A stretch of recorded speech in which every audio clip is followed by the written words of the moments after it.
les salariés n'osent plus maintenant manifester? Alors, il y a aussi dans certains endroits une répression très dure et après une bataille contre toute forme d'organisation.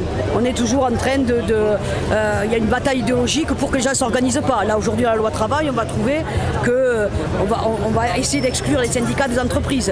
Donc il y a un discours hypocrite qui dit qu'il n'y a pas assez de syndicats en France, mais on est beaucoup plus nombreux quand même que les partis politiques à syndiquer.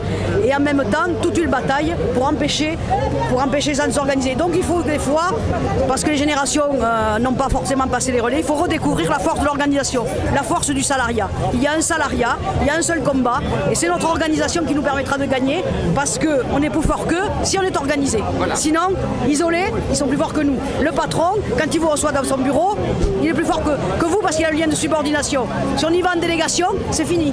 C'est plus lui le plus fort. Et c'est vrai à toutes les échelles. Et c'est pour ça qu'il faut renouer avec de l'organisation, il faut renouer avec la syndicalisation, et là, ils peuvent rien contre nous. En fait, le ras-le-bol, il est là depuis un moment. Je veux dire, avant la loi El Khomri, on avait mesuré beaucoup de conflits sociaux.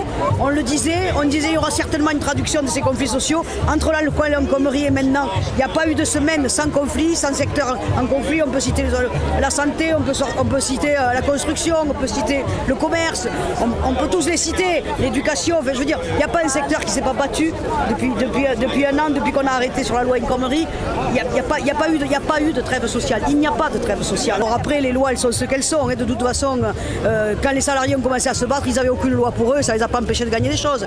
Mais c'est vrai que cette légalité qu'ils sont en train de se donner pour se protéger, il va falloir la combattre parce qu'il n'y a aucune raison qu'ils se donnent des lois encore plus favorables alors qu'ils ont déjà dans l'entreprise le lien de subordination qui est un pouvoir exorbitant. Ouais, surtout que le MEDEF, vous savez, c'est le PINS avec les 1 million d'emplois. Tout à fait. Et il nous faut bien rigoler cela. Ben, des emplois, c'est pas eux qui les créent, on le voit bien.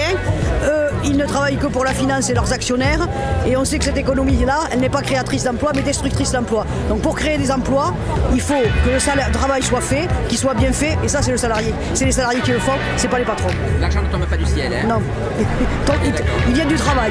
Voilà. Et le travail, c'est pas les parasites. C'est clair. Et on n'est pas des feignards. Non, ni des cyniques. Mais enfin, on va le devenir peut-être à force qu'on nous pousse. Parce que le 28, nous reviendrons dans la rue et dès demain, nous aurons certainement une grève dans nos usines. Macron, ne nous provoquez pas, parce que là, la coupe est pleine.